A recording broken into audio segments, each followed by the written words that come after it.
के प्रोग्राम में हमारा साथ देंगे मेरे सीनियर साथी सनम एजाज। नाजरीन, जिस प्रोग्राम में हम मुख्तलिफ मौज़ूआत पर बात करेंगे, जहां हम सरहद के उस पार पाकिस्तान और ईरान के दरमियान जो सफारती ताल्लुकात उस पर कुछ अनबन नजर आ रही हैं, क्योंकि पाकिस्तान की जानिब से ईरान के अंदर जो सफ़ीर हैं उन्हें वापस बुलाने का फैसला किया गया। उसके साथ साथ ही रात देर गए पाकिस्तान के वज़ीर ख़ारजा और ईरान के वज़ीर ख़ारजा के दरमियान टेलीफोनिक रब्ता हुआ, बातचीत हुई ही, क्या कुछ मामला हुआ, किस पर बात हुई है, वो भी हम आपको बताएंगे। उसके साथ साथ ही जम्मू कश्मीर के मुख्तलिफ मौज़ूआत पर आज हम बात करेंगे, जहां पर जंगलात के अंदर आग की वारदात में इजाफा हो रहा है। गुज़श्ता रात जनूबी कश्मीर के कुलगाम के जंगलात में आग नमूदार हुई, जिसमें 2 एहलकार भी जख्मी हुए हैं आग बुझाने के दौरान। उसके साथ साथ ही वादी कश्मीर के अंदर दीगर कई रिहायशी इलाकों में भी आग की वारदातें रोनुमा हुई हैं, जिनमें श्रीनगर के दौरान रात के दौरान श्रीनगर के अंदर हबकदल श्रीनगर के अंदर रिहायशी मकान नजर आतश हुआ है। वहां पर भी 2 फायर सर्विस के अमले जो है वो जख्मी हुए हैं, उस पर भी बात करेंगे। उसके साथ साथ ही वादी कश्मीर के अंदर जो इस वक्त मौसम है उस पर बात करेंगे, और कई ऐसे आबी ज़खायर हैं जहां पर ये खबरें मौसूल हो रही है कि उनमें पानी की सतह आहिस्ता आहिस्ता कम हो रही है। उसके साथ साथ ही सिक्योरिटी सूरत हाल पर भी बात करेंगे, जम्मू के अंदर सिक्योरिटी किस तरह की है, और पुलिस सरबराह की GOC के साथ मुलाकात मीटिंग हुई है, सिक्योरिटी सूरत हाल का जायजा लिया गया है, उस पर भी बात करेंगे। और साथ ही साथ एनफोर्समेंट डायरेक्टोरेट ने कुछ लोगों की प्रॉपर्टी जब्त की हैं, उसमें कुछ पार्टी के भाजपा के कुछ लीडर हैं, उनकी भी प्रॉपर्टी सीज की गई हैं। और MBBS स्कीम जो जम्मू कश्मीर के अंदर है, उसमें ED की जानिब से कई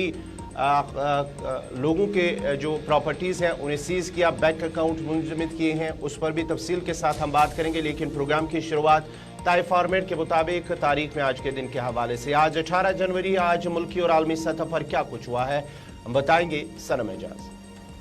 बहुत शुक्रिया गौर, मेरे साथी गौर कुछ और सभी नाज़रीन को मेरी तरफ से अस्सलाम वालेकुम, गुड मॉर्निंग, आदाब, सत श्री अकाल और नमस्ते। सभी दोस्तों को गुड मॉर्निंग। जनवरी की 18 की तारीख, और जनवरी की 18 की तारीख काफ़ी अहम है, क्योंकि मेरे साथी गौर ने जिस तरह पानी के ज़खायर की बात की, पिछले सदी का रिकॉर्ड टूटता जा रहा है। ये पानी के ज़खायर के उससे हो रहा है, बड़े ख़तरे की अलार्म है, और ये ख़तरे का अलार्म हमारे जो ग्लेशियर्स हैं अब उनके सामने झीलें बनने की खबरें आ रही है, और 30% से ज़ायद हमारे जो ग्लेशियर है वो ख़त्म हो चुके हैं। तो ये बहुत बड़ा सवाल रहेगा। और 18 जनवरी 2024 को हम जो अभी ये बता रहे हैं, ये भी तारीख में रहेगा कि माजी से लेके हाल तक जो हमारी गलतियां हैं उनका खमियाजा हम में भी भुगतना पड़ रहा है, और हमारी जो आने वाली जनरेशन है उसको भी भुगतना पड़ सकता है अगर आज भी हमने आंखें नहीं खोली। तो शुरुआत जिस तरह मेरे साथी ने बताया कि आज का दिन माजी की तारीख में जब हम अपने असलाफ को याद करेंगे, माजी में उन्होंने क्या किया, क्या हुआ आज के दिन पे, तो 18 जनवरी 1880 के शुरू करते हैं, 1800 से शुरू करते हैं। तो सबसे पहले 1810 का, तो ये तब का साल था 1810 का, और तारीख थी आज की 18 जनवरी। और तब स्पेन से आज़ादी मिली, और वो मिली चिली को। चिली एक मुल्क के वजूद में सामने आया, साल था 1810 का, और ये तारीख का एक वर्क है, एक हिस्सा है। लेकिन अब अगर तारीख पे नज़र डालें तो तूफ़ान आए हैं, तूफ़ानों से घिरा गया है इंसान। और साल 1812 का था, मॉस्को रूस का सबसे बेहतरीन शहर उस वक़्त का, और वहाँ आग की वारदात हुई, और आज ही का दिन था। और रूस के शहर में 90% घर जो हैं वो तबाह हुए थे, 90% आबादी के घर जो हैं वो तबाह हुए थे मॉस्को शहर में 1812 में, करीबन 200 साल पहले। और उसमें ये भी बताया जाता था कि तब वहाँ पे ईसाई मज़हब का बोलबाला था, तो ईसाई मज़हब के 1000 गिरजाघर भी इस आग की वारदात में, इस हौलनाक वारदात में तबाह बर्बाद हुए थे। तो ये माजी से आज तक ये वाक़ा जो है देखने को मिलते हैं। और अब ज़रा थोड़ा सा बाद में चलते हैं। आज का दिन 18 जनवरी 1919, और ख़वातीन को वोट का हक़ पहली बार मिला। कहीं न कहीं दुनिया में ख़वातीन को जो मर्दों के बराबर लाने का जो बड़ा पेशरफ्त था, बड़ा कदम था, वो 1919 को हुआ था, और ये हॉलैंड मुल्क में ख़वातीन को वोट देने का हक़ मिला था। اور پھر اگر 1929 کی بات 31 کی بات کریں، دنیا اس وقت ورلڈ وارز کے دہانے پہ ورلڈ وارز سے گزر رہی تھی، تو جاپانی فوج نے ان دنوں شمالی چین جو ہے اس کے منچورین کے علاقے پر قبضہ کیا تھا۔ جاپان اس وقت ایک بڑی طاقت کے طور پہ دیکھنے کو مل رہا تھا، اور جاپان پھر اسی جنگ کے دوران، جب آپ کو جانتے ہیں کہ ہیروشیما اور ناگاساکی کے 2 واقعات ہوئے، تو ان واقعات کے بعد جاپان کی ساری تاریخ الٹ دی۔ تو اسی جاپان کی تاریخ میں سال 1931 تھا، جنوری کی 18 تاریخ تھی، اور جاپانی فوج نے چین کا جو منچورین کا علاقہ تھا اس پہ قبضہ کیا تھا۔ اور پھر 1947 کی بات کرتے ہیں، نیشنل سیکیورٹی ایکٹ 1947 میں ہی منظور ہوا، اور وہ دن جو تھا وہ 18 جنوری کا تھا۔ 18 جنوری 1947 کو نیشنل سیکیورٹی ایکٹ یعنی قومی سلامتی ایکٹ باضابطہ طور پہ منظور ہوا تھا۔ اور 1947 کے آج ہی کے دن جو امریکہ کا اس وقت دنیا میں بول بالا ہے، انکل سام کے ساتھ لے کے خدائی فوجدار دنیا پہ بنا ہوا ہے، ہر جگہ پہ چڑھ دوڑتا ہے، تو وہ امریکہ اپنی فضائیہ کی وجہ سے دنیا میں کافی کامیاب مانا جاتا ہے۔ تو اسی امریکہ کی فضائیہ جو ہے 1947 میں آج ہی کے دن میں فضائیہ کی پہلی بار تشکیل ہوئی تھی امریکہ میں، یعنی مکمل تشکیل ہوئی تھی 1947 میں۔ اور پھر آج ہم جنگوں کی بات کرتے ہیں، اور ان جنگوں میں ہم خاص طور پہ نظر ڈالتے ہیں آج کی تاریخ میں، تو اسرائیل کا جو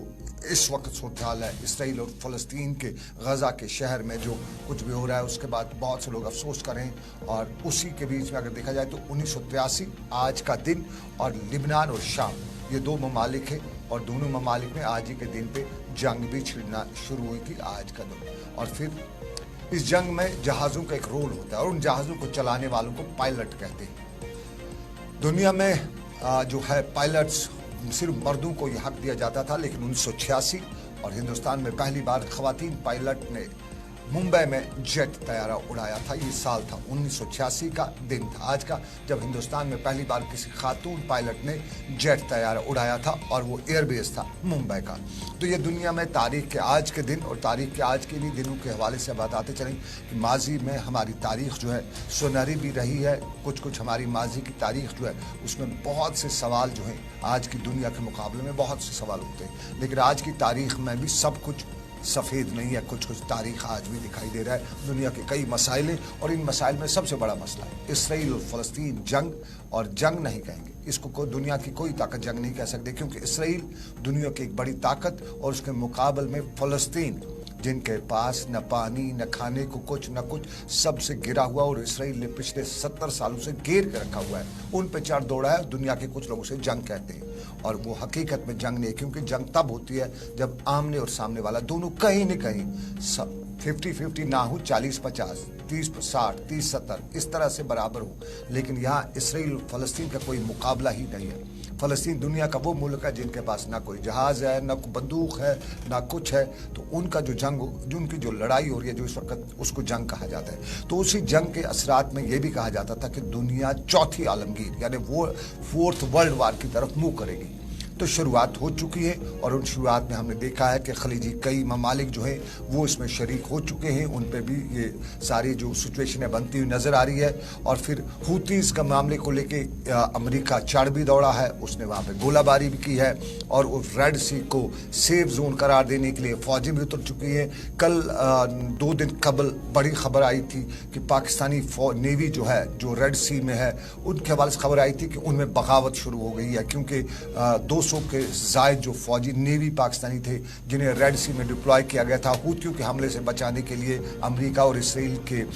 جو بحری جہاز ہیں ان کو، تو اس پہ پاکستان کی فوج کے حوالے سے خبر آئی تھی کہ انہوں نے میوٹنی یعنی بغاوت کر دیا، اور انہوں نے بتایا کہ ہوتیز جو ہے ہمارے مسلم بھائی ہیں، ہم ان کے خلاف لڑائی نہیں کر سکتے ہیں۔ تو اس کے بعد ایک سچویشن پاکستان کی دیکھنے کو ملی تھی، پاکستانی فوج نے اس کی باضابطہ طور پہ تردید کی، ایسا کوئی واقعہ یا بغاوت کی کوئی بات نہیں کی، لیکن پاکستان میں کل نہیں پرسوں شام کو بڑا بریک تھرو ملنے کو ملا۔ پاکستان پر ایران نے اپنا حملہ کیا، اور یہ پہلی بار ایسا ہوا کہ ایران نے پاکستان پر میزائل اور اس کے ساتھ ساتھ جو ڈرون ہے اس سے حملہ کیا، اور اس میں 2 لوگوں کی، 2 بچوں کی موت بھی ہوئی، 2 زخمی بھی ہوئے۔ اور اس کے بعد ایک نیا ڈائمنشن ملا، کیونکہ پاکستان اور ایران دونوں مسلم ممالک ہیں، بارڈرز بھی دونوں کو ملتی ہیں، دونوں کی ریلیشن ہے، اور دونوں کے ریلیشن کے ساتھ ساتھ بزنس بھی ہے۔ تو اس سب کے بیچ میں ایک نئی تاریخ تھی۔ کیا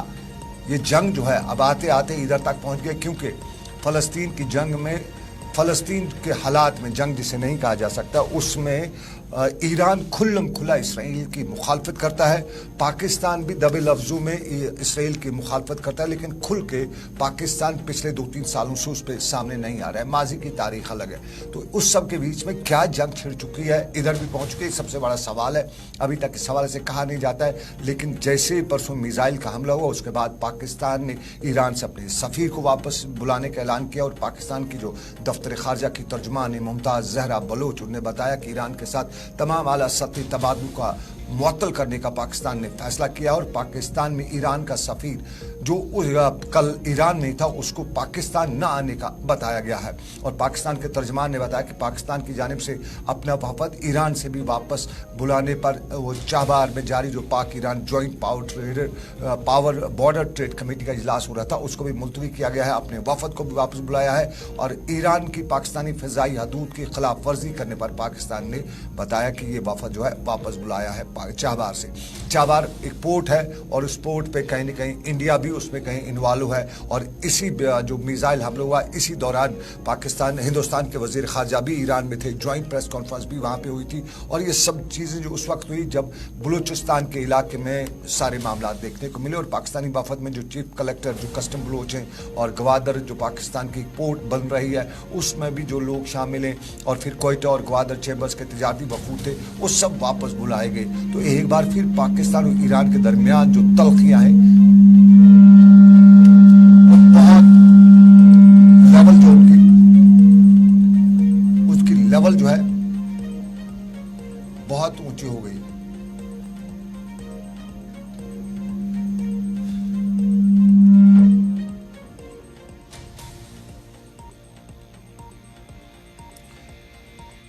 पाकिस्तान का आपको बताते चलें, जो पाकिस्तान का कहना है कि उसकी फ़िज़ाई हदूद की बिला इश्तियाल खिलाफ वर्जी ईरान ने की, और पाकिस्तान इस हमले की मज़म्मत भी की, और ये भी बताया कि पाकिस्तान की खुद मुख्तारी के ख़िलाफ़ है और ये नाकाबिल कबूल है, इसके संगीन नताइज निकल सकते हैं। और इसी बीच में पाकिस्तान का जो दफ्तर खारजा है उसके जो बयानात आए, और उन बयानात में जो ईरान का सफ़ीर जो है पाकिस्तान में जो नाज़िमुल अमूर था उसको भी पाकिस्तान में वज़ारत खारजा ने तलब किया और इस पर अपना रद्द अमल ज़ाहिर किया। उधर ईरान के वज़ीर ख़ारजा जो हैं उन्होंने पाकिस्तान के जो वज़ीर ख़ारजा इस वक्त जो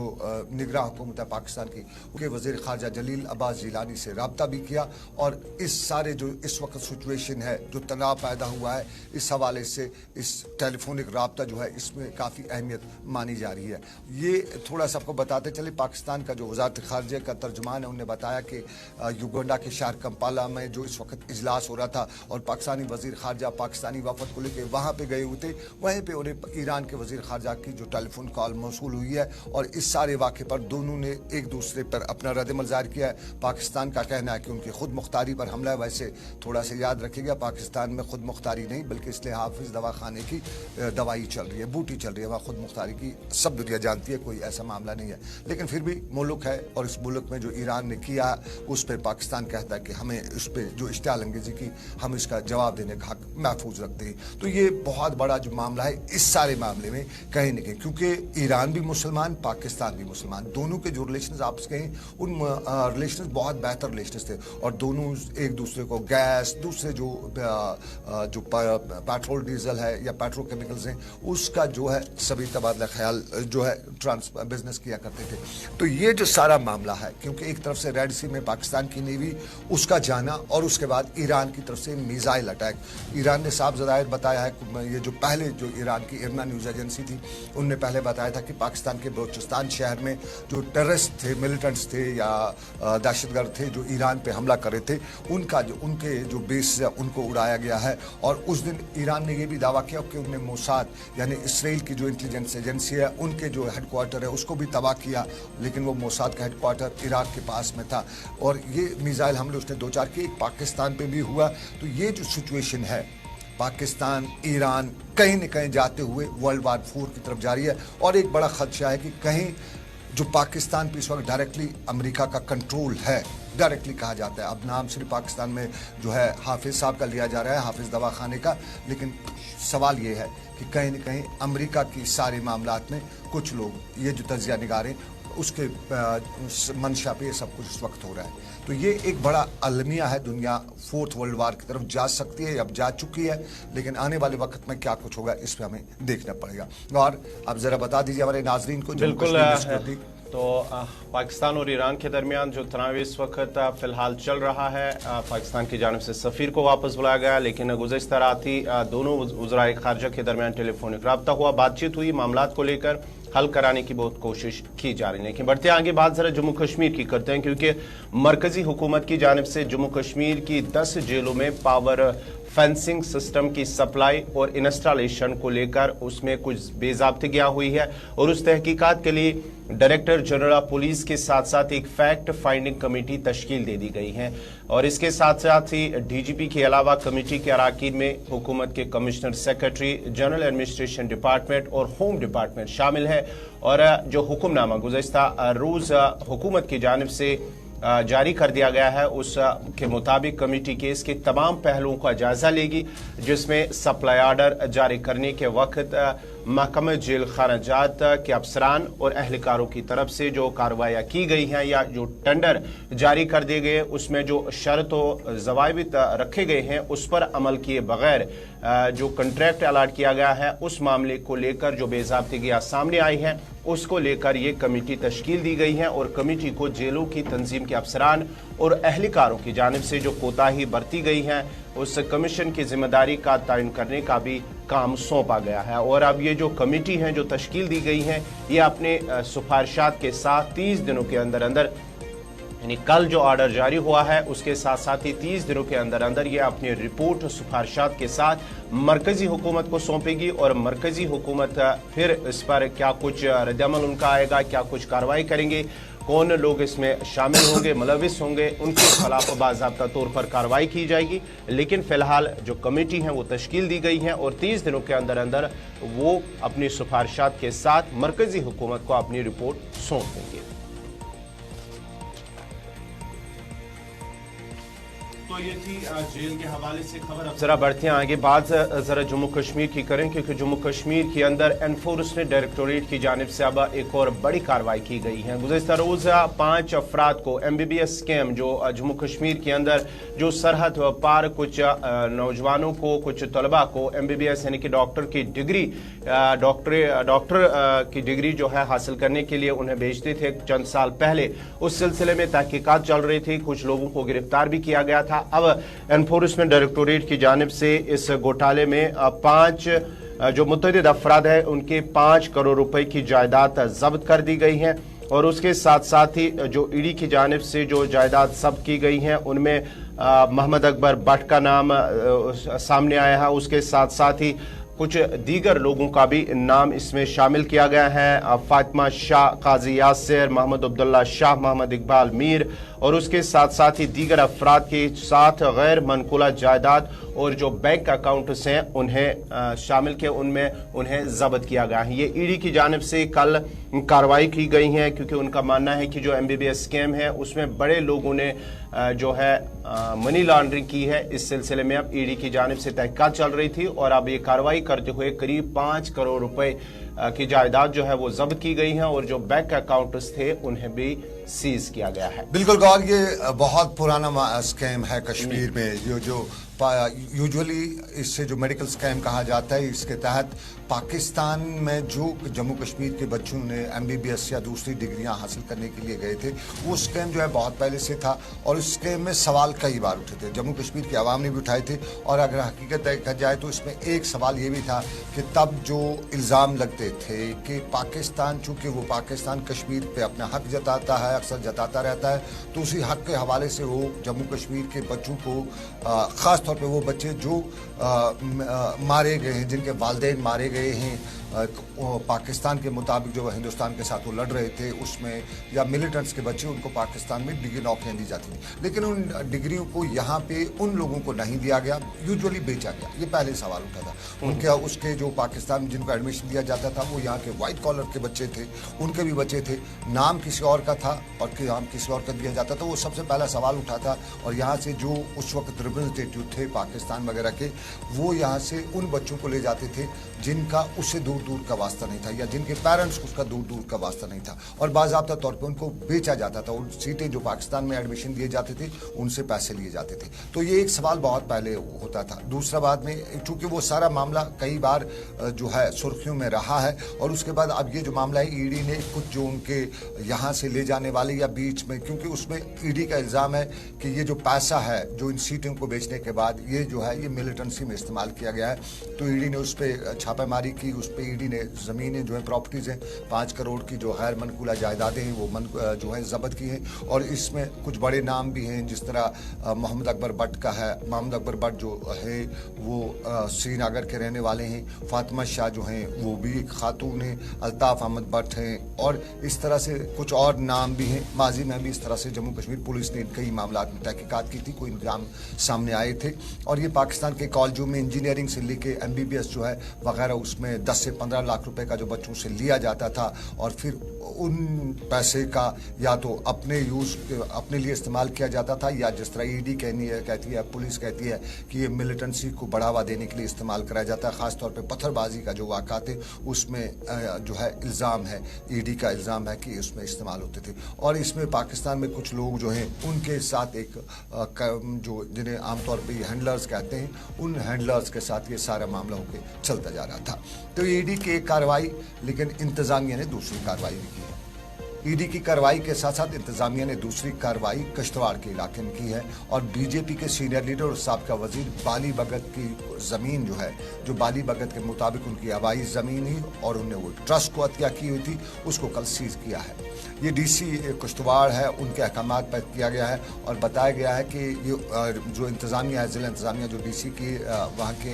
इंतज़ामिया, वो बता रहे हैं कि ये बाली भगत की ज़ाती मिल्कियत नहीं है, बल्कि एक ट्रस्ट की थी जिस पर नर्सिंग कॉलेज है वो बनाया गया था, और इसी नर्सिंग कॉलेज को 2 दिन पहले है ताले लगाए गए हैं। और इल्ज़ाम है, यह बताया जाता है कि ये जो ट्रस्ट, ये जो बिल्डिंग वगैरह है, ये रोशनी की ज़मीन पर बनाया गया है, और इस पर कुछ ही माह पहले कब्ज़ा किया है बाली भगत या उसके जो दूसरे साथी हैं। लेकिन बाली भगत इस हवाले से अपना रिएक्शन दे चुके हैं, और उन्होंने भी बताया कि उनकी तकरीबन 8 कनाल की ज़मीन है जो उनकी आबाई है, उनके वालदेन की है, और उनकी वालदा जो है उन्होंने ये जो एजुकेशन सेक्टर को बढ़ावा देने के लिए एक ट्रस्ट को दान की हुई है, अतिया की हुई है, और अब इंतज़ामिया उस पर कब्जा करी है। ताहम उन्होंने ये बताया कि उनका उस ज़मीन से अब कोई ताल्लुक़ नहीं है, क्योंकि वो किश्तवाड़ से निकल के अब जम्मू में काफ़ी वक्त से रह रहे हैं, और ये वहाँ के बच्चों को जो है एजुकेशन देने के लिए थी। पैरामेडिकल ट्रेनिंग कॉलेज वहाँ पे कायम हो चुका था, तो ये वहाँ जो किश्तवाड़ है वहाँ पे पूरे मुल्क से बच्चे आते थे, वहाँ वो ट्रेनिंग पढ़ते थे, तो ये उनके लिए थी। तो अब ये मामला जो है एक बार फिर इंतज़ामिया और बीजेपी के बीच में रहेगा। देखना पड़ेगा कि इस पे बीजेपी के लीडर बाली भगत अब क्या करते हैं, क्या वो ट्रस्ट वगैरह चल पाएगा, या कुछ जो इंतज़ामिया के इल्ज़ाम है वो सही नजर आएगा। तो ये एक तस्वीर है, लेकिन आगे क्या होगा, क्योंकि इस साल इंतखाबात होने जा रहे हैं, तो इंतखाबात से पहले यूजुअली साल ख़त्म हो चुका है 2023 का, तो 2024 में बजट होना था। तो क्या बजट हो पाएगा, ये बहुत बड़ा सवाल है। तो इस जगह जिस तरह से खबरें मिल रही हैं कि नहीं, ऐसा मौका नहीं है, क्योंकि जो लोकसभा है वो तहलील भी कुछ लोग बता रहे हो जाएगी। जो राम मंदिर का निर्माण होने जा रहा है उसके फ़ौरन बाद जो पॉलिटिकल एनालिस्ट हैं, जिसे पॉलिटिकल पंडित कहते हैं, वो कहते हैं कि राम मंदिर हॉट केक है, और इसको हॉट रखने के लिए वक्त से पहले इंतखाबात कराए जा सकते हैं। तो ये एक तजिया है। तो इस इंतखाबात अगर पहले ही हो जाते तो फिर जो बजट इजलास है वो हो नहीं सकता है। तो कुछ एनालिस्ट हैं, और ख़ास तौर पे जो बताया जा रहा है कि अब की बार जम्मू कश्मीर का वोट ऑन अकाउंट जो है वो पेश किया जाएगा, और वज़ीर ख़जाना निर्मला सीतारमण जो है वो वोट ऑन अकाउंट पेश करेगी। ये पूरी तरह से अंदाज़ा लगाया जा रहा है, क्योंकि अगर ऑन एवरेज भी या इस तरह भी नॉर्मल तरीके से भी लोकसभा तहलील पहले नहीं होती है, लेकिन फिर भी वक्त नहीं है इसका बजट पास करने का, क्योंकि 31 जनवरी से जो बजट पार्लियामेंट का इजलास शुरू होने वाला है, उस पर जम्मू कश्मीर के लिए एक मुकम्मल बजट पेश नहीं हो सकता है। तो जब मुकम्मल बजट पेश नहीं होगा तो अगले 6 महीने, लगभग 6 महीने है, उस दौरान कोड ऑफ कंडक्ट भी रहेगा, इंतखाबात भी रहेंगे। नई सरकार लगभग जून जुलाई में पहला इजलास जो है बुला सकती है, चाहे वो जिसकी भी सरकार हो। तो इसमें निर्मला सीतारमण जो मरकजी वज़ीर दिफा फाइनेंस हैं, वो जम्मू कश्मीर के हवाले से वोट ऑन अकाउंट पेश करेगी, क्योंकि जम्मू कश्मीर में चूँकि अपनी असम्बली नहीं है तो इसलिए वोट ऑन अकाउंट जो बजट जम्मू कश्मीर का है वो पार्लियामेंट से पेश होता है। तो ये मुख्तसर बजट होगा और ये जम्मू कश्मीर का बजट जो है फुल बजट जो है बाद में नई सरकार जो है जून जुलाई में जब सरकार आएगी तब वो पेश करेगी, तब वो बजट सामने रखेगी। लेकिन तब तक जम्मू कश्मीर में कोई माली मसला न हो, क्योंकि खर्चे करने हैं, बाकी जो ज़रूरियात हैं सरकार रन करने की, तो उसके लिए वोट ऑन अकाउंट जो है वो पास किया जा सकता है। अभी इसी तरह की जो है वो खबरें निकल के आ रही हैं और बजट मीटिंग का जो सिलसिला या वोट ऑन अकाउंट मीटिंग का जो सिलसिला है वो अब कहीं न कहीं मरकजी वजीर जो फाइनेंस हैं उनने शुरू कर दिया है। कुछ मीटिंग हो भी चुकी हैं और कुछ के हवाले से बताया जाता है कि आने वाले दिनों में की जा रही है। तो इस सेशन के दौरान जो है जम्मू कश्मीर का वोट ऑन अकाउंट का बजट जो है ये पास जो हो सकता है और अंदाज़ा लगाया जा रहा है कि मौजूदा माली साल यानी जो आने वाला साल है जिसे हम 23-24 कहेंगे, इसका 1.18 और लेकिन 1,18,05,00,000 करोड़ रुपए का जो बजट है वो लगभग बताया जाता है। और पिछला बजट आपको पता है 1,12 करोड़ का पिछला बजट था और वो लगभग आपका बजट जो है लगभग 600 करोड़ रुपए का ज़्यादा होगा, ये अंदाज़ा अभी किया जाता है। लेकिन वोट ऑन अकाउंट पास होने के बाद ये सब कुछ बताया जा सकता है। और नाजरीन, अब बजट की बात आ जाए तो बजट के साथ साथ सुबह सुबह एक और खबर भी आपको मिल चुकी होगी और वो है तहकीकात की। Kashmir chamber of commerce and industries, कहीं ना कहीं यूजुअली लोग बजट की जब बात करते हैं तो Kashmir chamber of commerce and industries के जो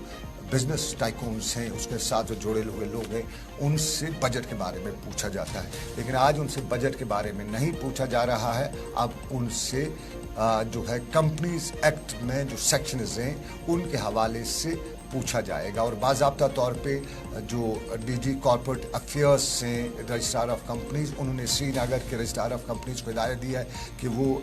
इसमें जो Kashmir chamber of commerce and industries है इस मामले में एक तहकीकात करें। और इस तहकीकात के दौरान ये भी बताया गया है कि कंपनीज एक्ट 2013 के सेक्शन 206 के तहत जो पावर्स इस्तेमाल हुए हैं जिसमें जो दस्तखती मुहिम जो थी या इसके साथ साथ जो दूसरी दस्तावेज़ हैं वो सब इस इंक्वायरी के सामने पेश करें। और पिछले 5-6 सालों की जो बोर्ड मीटिंग्स में जो कुछ भी हुआ है या बैंक स्टेटमेंट्स हैं, कंपनी के अकाउंट स्टेटमेंट्स हैं, डोनेशंस हैं या फंडिंग के जितने भी रिसोर्सेज हैं उन सब के बाज़ाब्ते तौर पे एविडेंस जो है वो रजिस्ट्रार ऑफ कंपनीज के सामने पेश करें। और इन मीटिंग्स में पिछले 6-7 सालों के दौरान जो ईयरली मीटिंग्स होती हैं जो कंपनीज की इस तरह की, उसमें जो कुछ भी पॉइंट्स उठाए गए हैं उनको सामने रखा जाए और वो पूरी तरह से इसकी तामील करें। और अगर तामील न की गई तो फिर कंपनीज एक्ट के तहत जो कंपनीज एक्ट के जो मुतलका एक्ट्स हैं उसके तहत कार्रवाई भी की जा सकती है। और 15 दिनों का टाइम भी दिया गया है कि सभी जो आपके पास दस्तावेजात हैं, जो मेमोरेंडम्स हैं, आर्टिकल्स एसोसिएशन है, ये सब इसमें। और सबसे इम्पॉर्टेंट बैलेंस शीट और इनकम एंड एक्सपेंडिचर जो अकाउंट्स हैं इनकी सारी रिपोर्ट्स जो है ये Kashmir chamber of commerce and industries को बताया गया है कि ये कंपनीज के सामने रजिस्ट्रार कंपनीज के सामने रखें और इस पे आगे की बात करेंगे।